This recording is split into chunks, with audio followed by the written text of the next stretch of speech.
인간은 하나님의 형상을 따라서 만들어졌습니다.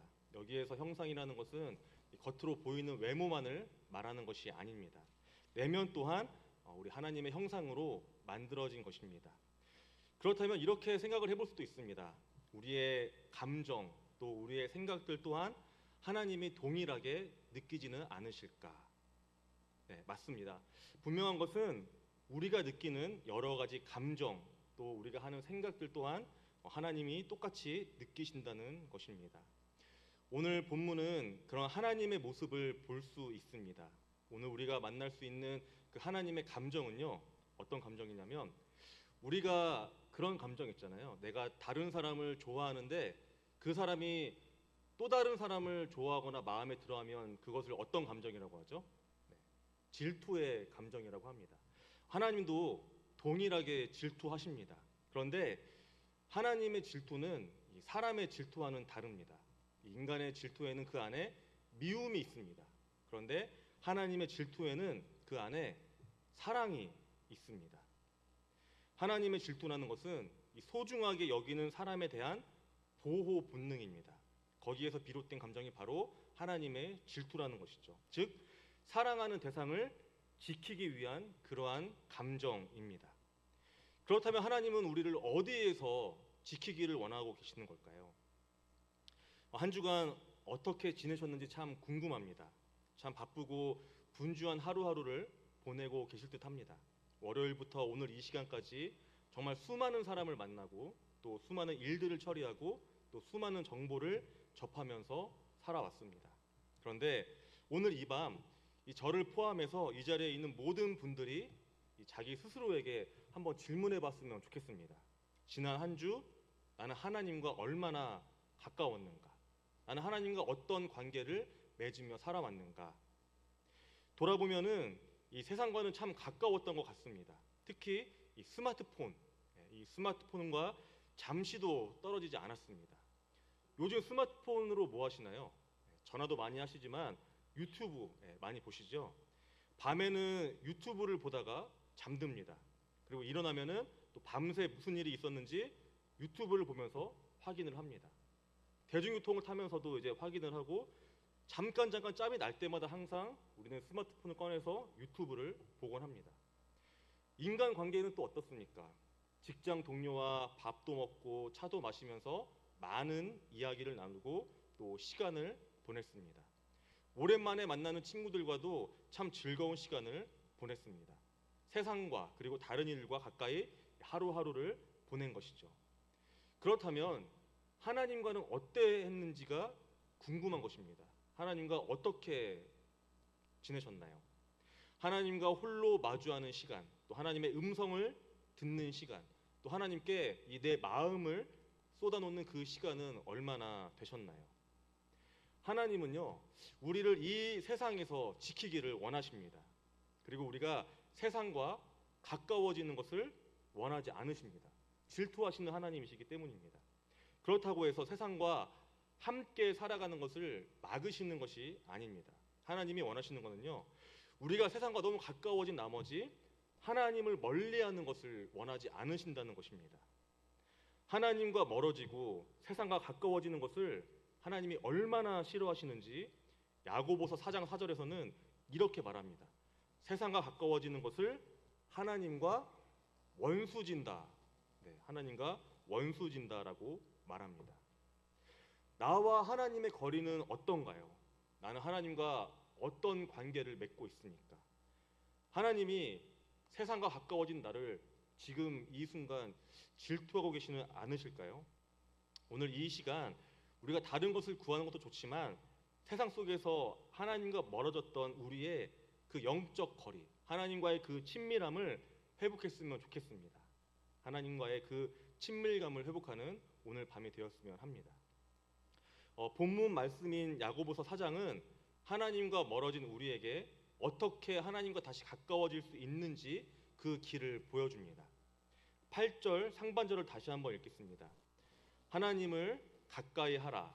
그리하면 너희를 가까이 하시리라. 이 말씀은요, 명령이나 권유가 아닙니다. 너희가 하나님을 가까이 해야 한다. 하나님을 가까이 해야만 한다라고 명령하거나 권유하는 것이 아니라는 것이죠. 이 말씀은요, 약속입니다. 하나님이 우리에게 주시는 약속. 그 약속은 우리가 하나님을 가까이 하면 하나님이 우리를 가까이 하신다라는 것입니다. 많은 사람들이 이 기독교에 대해서 오해하는 것이 있습니다.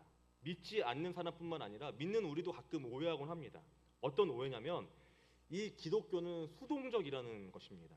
절대자인 하나님이 모든 것을 다 주관하시고 또 계획하시기 때문에 우리는 그저 그분의 뜻에 맞춰서 살아가면 된다라는 것입니다. 어떻게 생각하시나요?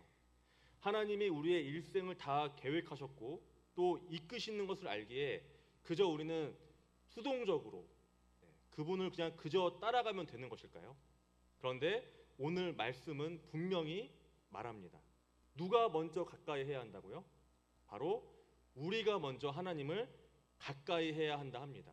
우리가 하나님께 가까이 나아가야 하는 것이죠. 가끔 이런 생각이 들 때가 있습니다. 하나님이 나를 외면하신 것은 아닐까? 하나님이 너무 멀리 계신 것 같아. 하나님이 나를 떠나신 것은 아닐까? 이런 생각이 들 때가 있습니다. 그런데 이런 생각은 다 잘못된 생각입니다. 왜냐하면 하나님은 한 번도 우리를 떠나지 않으셨기 때문입니다. 하나님은 언제나 그 자리에 함께 하십니다. 우리가 그렇게 느끼는 것은요, 내가 떠났기 때문입니다. 내가 하나님을 멀리했기에 그렇게 느끼는 것입니다. 그런데 그럴 때조차 우리는 소극적이라는 것이죠. 언젠가는 괜찮아질 거야. 다시 하나님과 가까워지겠지. 이렇게 손 놓고 있으면 안 되는데 그저 수동적으로 가만히 손 놓고 기다리고만 있는 것이 우리의 모습입니다. 그럼 우리에게 분명히 말씀합니다. 하나님을 가까이 하라. 너희가 먼저 하나님께 가까이 다가가라. 탕자는 아버지를 떠났지만 우리가 잘 알다시피 아버지는 떠나지 않았습니다. 늘 그 자리에서 탕자를 기다렸습니다. 탕자가 해야 하는 일은 단 한 가지였습니다. 바로 돌이켜 아버지께 가까이 가는 것. 탕자가 결심하고 돌이켜서 발걸음을 아버지께로 옮겼을 때 아버지가 어떻게 하시나요? 아버지는 탕자를 꾸짖지 않으셨습니다. 오히려 아버지가 먼저 달려와서 아들을 안아주셨습니다.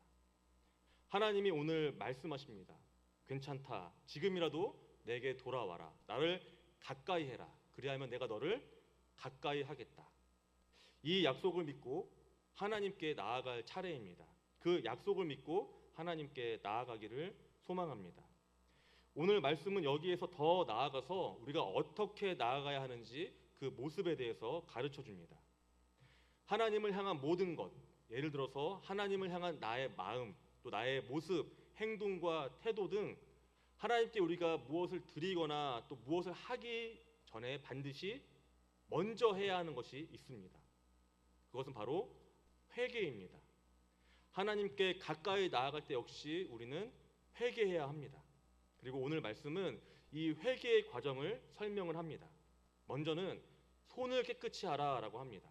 8절입니다. 죄인들아 손을 깨끗이 하라. 영화나 드라마를 보면은 이 나쁜 짓을 하던 사람이 이제 착한 짓이 아니라 착한 일을 하겠다, 착하게 살겠다라고 하면서 뭐라고 하나요? 나 이제 뭐 털었다 그러죠? 나 이제 손 털었어 이렇게 이야기합니다. 손 털었어. 마찬가지로 손을 깨끗이 하라라는 것은 우리의 구체적인 그 죄의 행동들을 중단해라, 그만하라라는 명령입니다. 이 손은 우리의 행동을 상징합니다. 이 손 한번 펴서 한번 보시겠어요? 지난 한 주간 이 손으로 우리는 무엇을 했습니까? 혹시 부정한 것을 손대지는 않으셨나요? 이 손으로 남을 돕기보다 내 자신을 위한 것을 꼭 움켜쥐지는 않으셨는지요? 손으로 다른 사람을 격려하면서 이렇게 두드린 것이 아니라 상처 준 적은 없으십니까?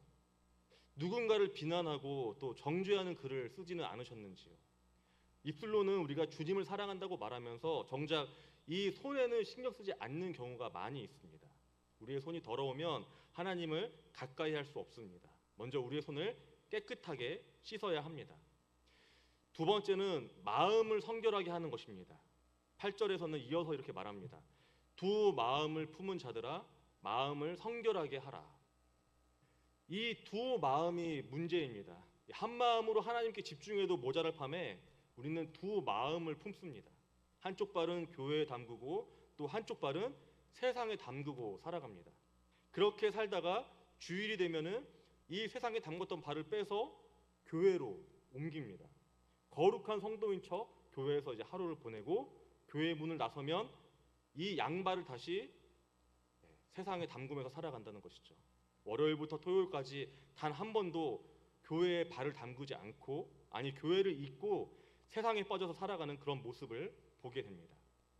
마음을 성결하게 하라는 것은 이 마음을 하나로 합치라는 것입니다. 세상을 향한 마음을 끊어내고 오직 하나님 한 분만으로 내 마음을 채우기를 결단하라 이것입니다. 오늘 이 밤 다시 한번 내 삶의 주인은 누구인지 또 어디에 마음을 둘 것인지 결단하기를 원합니다. 이어서 9절입니다. 슬퍼하며 애통하며 울지어다. 너희 웃음을 애통으로 너희 즐거움을 근심으로 바꿀지어다. 하나님이 우리에게 말씀하십니다. 슬퍼하고 애통해라. 웃지 말고 슬퍼해라. 즐거워하지 말고 근심하라. 그런데 예수님은 뭐라고 하셨죠? 우리에게 항상 기뻐하라라고 말씀하셨습니다. 완전 정반대의 말씀이죠. 우리는 기뻐해야 할까요? 아니면 슬퍼해야 할까요? 여기에서의 기쁨과 웃음은요, 죄를 짓고도 웃는 웃음이고 세상의 쾌락을 즐기는 즐거움입니다.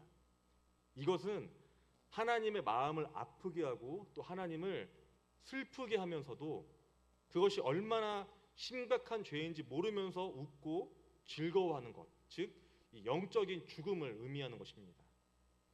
하나님을 가까이 하는 자의 모습은 애통하는 자의 모습이라는 것이죠. 여기서의 이 애통이라는 것은 단순히 마음이 아프다, 마음이 쓰인다 이 단계가 아닙니다.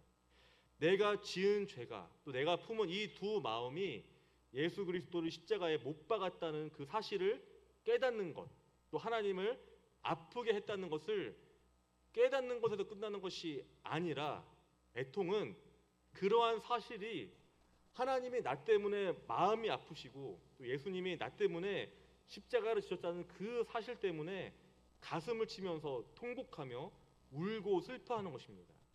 내 죄 때문에 얼마나 마음 아파하셨는지 깨닫고 또 슬퍼하면서 다시는 죄를 짓지 않겠노라 다짐하는 것입니다. 우리가 세상과 가까이 하느라 죄에 대해서 무감각하고 또 무지했습니다. 회개한다 말은 했지만 눈물이 없었습니다. 또 변화하지 않는 그러한 삶을 살았습니다. 이러한 우리의 모습을 우리가 이 시간 직면해야 합니다. 그 모습을 바라보아야 합니다. 그 모습을 보고 우리가 주님 앞에 서야만 합니다. 그렇다면 이 모든 것, 손을 씻고 또 마음을 성결케 하고 또 애통하게 하는 이것을 가능하게 하는 것, 이 모든 것들을 가능하게 하는 그 자세와 태도는 바로 10절에 나옵니다. 주 앞에서 낮추라. 그리하면 주께서 너희를 높이시리라. 낮춰야 합니다. 낮춰야 우리가 손을 씻을 수 있고 마음을 성결케 할 수 있고 애통할 수 있는 것입니다. 낮추는 것은요, 겸손한 것입니다. 하나님을 가까이 하는 길은 이 겸손 외에는 없습니다. 겸손이라는 것은 나를 낮추고 하나님께 온전히 맡기는 것입니다. 그런데 우리는 자꾸만 내 힘으로 무엇인가를 해보려고 합니다. 물론 당연히 아무것도 안 하는 것보다 뭔가를 해보려는 것 너무나 귀한 마음입니다. 새벽 기도도 도전해보고 필사도 해보고 또 출퇴근길에 말씀이나 찬양을 듣는 것, 이 모든 것들은 다 너무나도 좋은 것이고 저 역시도 매일같이 이런 것들을 실천하려고 노력합니다. 꾸준히 하려고 시도합니다. 그런데 정말 중요한 것은 내 힘으로 해야 하는 것과 내 힘으로 하지 못하는 것을 우리는 구분하지 못한다라는 것입니다. 그러니까 내 힘으로 할 수 있는 것이 있고 하나님이 하시기에 그분께 겸손히 맡겨야 하는 것이 있는데 이것을 우리는 구분하지 못한다는 것입니다. 내 힘으로 죄를 끊어보려고 합니다. 내 힘으로 거룩해지려고 합니다. 내 힘으로 주님을 닮으려고 합니다. 이것이 바로 교만이라는 것이죠. 바벨탑을 왜 하나님이 무너뜨리셨을까요? 얼마나 탑을 높이 쌓을 수 있을지 궁금했거나 아니면은 자신들의 이 건축 기술이 참 얼마나 훌륭한지 자기들이 시험을 한번 해보려고 했다면 아마 하나님은 그 바벨탑을 무너뜨리지 않으셨을 겁니다. 창세기 11장 4절은 말합니다. 그들이 그들의 이름을 내려고, 즉 그들이 하나님처럼 되려 했기 때문에, 그들이 하나님과 같이 되려고 했기 때문에, 그렇게 교만해졌기 때문에 하나님은 바벨탑을 무너뜨리셨습니다. 내 힘으로 하나님처럼 되려는 것, 하나님만이 하실 수 있는 것을 내가 하려는 것, 그것이 바로 교만입니다. 우리가 우리를 낮출 때에 이 교만을 버리고 주님 앞에, 주님, 저는 죄인입니다. 저를 불쌍히 여겨 주옵소서, 진심으로 엎드리고 또 엎드려야 합니다. 그러면 하나님은 우리를 높이십니다. 이 세상에서 우리는 낮아지려고 하지 않습니다. 낮아질수록 손해이고 다른 사람보다 이제 뒤처지고 다른 사람보다 더 떨어지기 때문에 우리는 낮아지려고 하지 않습니다. 그런데 하나님 앞에서는 그렇지 않다는 것이죠. 하나님은 우리가 낮아지면 낮아질수록 오히려 나를 더 높이십니다. 죄로 인해 땅에 떨어졌던 이 죄인이라는 신분을 높이셔서 하나님의 존귀한 자녀로 일으켜 세워주십니다. 죄로 인해 깨어졌던 하나님과의 이 관계를 다시 친밀한 관계로 회복시켜 주시는 것입니다. 세상은 이렇게 말합니다. 낮아지지 말아라. 스스로 높아져라. 하지만 하나님은 이렇게 말씀하십니다. 스스로 낮춰져라. 그리하면 내가 너를 높이리라. 지금 이 시간 이 자리에서 하나님은 우리를 기다리고 계십니다. 우리를 만나기를 원하시고 또 우리를 가까이 하기를 원하십니다. 하나님을 가까이 하라. 그리하면 너희를 가까이 하시리라. 그래서 우리가 오늘 이 자리에서 이 하나님과의 이 친밀감을 회복하기를 원합니다. 우리의 이 더러운 손을 털고 이 더러운 마음을 깨끗이 하고 내 자존심 또 내 교만을 내려놓고 겸손하게 하나님 앞에 나아가기를 원합니다. 우리가 그럴 때에 하나님은 우리를 높이시며 이 탕자를 달려가 꼭 안아준 그 아버지처럼 하나님도 우리를 그 품에 따뜻하게 안아주실 것입니다. 함께 말씀을 생각하며 기도하시겠습니다.